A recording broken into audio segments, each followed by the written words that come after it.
यो आजको टपिकमा चाहिँ दुईवटा टपिक छ हैन।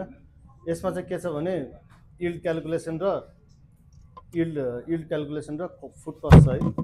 यील्ड क्याल्कुलेसन भने चाहिँ नम्बर अफ प्रोडक्सन के यो रेसिपीबाट कतिवटा मफिन बन्छ भन्ने कुरा है।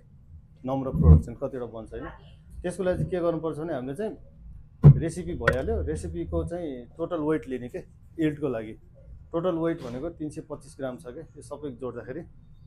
अनि अन्डा छ नि एउटा अन्डालाई 50 ग्राम गरेछ है। दुईटा अन्डा चाहिँ यहाँ चाहिँ 100 ग्राम भयो।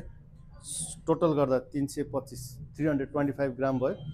अनि त्यसपछि यसलाई क्याल्कुलेसन गर्न चाहिँ इन्डिभिजुअल वेट चाहियो है। इन्डिभिजुअल वेटमा चाहिँ आज हामीले बनाएको मफिनको साइज चाहिँ स्मल मफिन हो। यो चाहिँ 40 ग्रामको ब्याटर अट्छ क्या यसमा चाहिँ स्मल मफिनमा 40 ग्राम भयो भनेपछि total weight divide by individual weight हैन। Total weight 325 individual weight 40 gram यो गर्दा चाहिँ 8 पिस आउँदो रहेछ है। अब आयो कस्टिङ फुड कस्ट कति पर्दो रहेछ त भन्दाखेरि चाहिँ अब यसको लागि चाहिँ के गर्नु पर्यो भने कस्ट पर युनिट भनेको चाहिँ एउटा अन्डालाई 15 रुपियाँ पर्ने 1 केजी सुगरलाई 110 हैन। त्यस्तै ओइललाई 1 लिटरलाई 270 गर्दै गर्दै कस्ट पर युनिट निकाल्ने। अनि एक्चुअल कस्ट भनेको चाहिँ आज यो रेसिपीमा युज भएको कति कस्ट हैन। जस्तै एग 30 रुपियाँ अनि सुगर चाहिँ 64 यो युनिटरी मेथडबाट गर्नुपर्छ क्या यसलाई है। जस्तै कसरी गर्नुपर्छ भने 110 डिभाइड बाई 1000 गर्ने 1 ग्रामको आउँछ।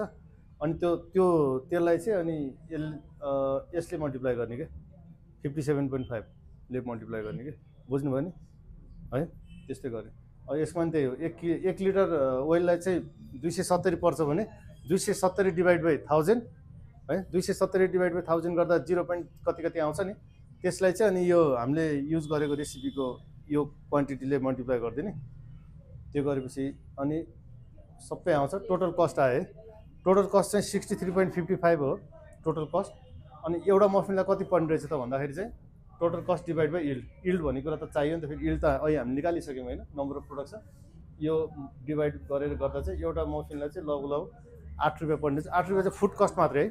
यसमा ओभरहेड कस्ट रेन्ट अनि स्यालेरी यो सबै कुरा पछि एड गर्छ म्यानेजमेन्टले गर्छ कि यो म्यानेजमेन्टले बिजनेस ओनरले होइन उसले कसरी कति प्रफिटमा लिन चाहन्छ त्यो डिसिजन पछि हुन्छ। किचनबाट गर्ने चाहिँ 8 रुपियाँ मात्रै हो क्या। मल्टिप्लाईलाई 3 गरेर 24-25 रुपियाँ बेच्दिनु भयो यसलाई डाइरेक्ट है। त्यति नै छ बुझ्नुभयो होला आजको टपिक। तिमीले चाहिँ मफिनतिर हेरिरहेको थियो कि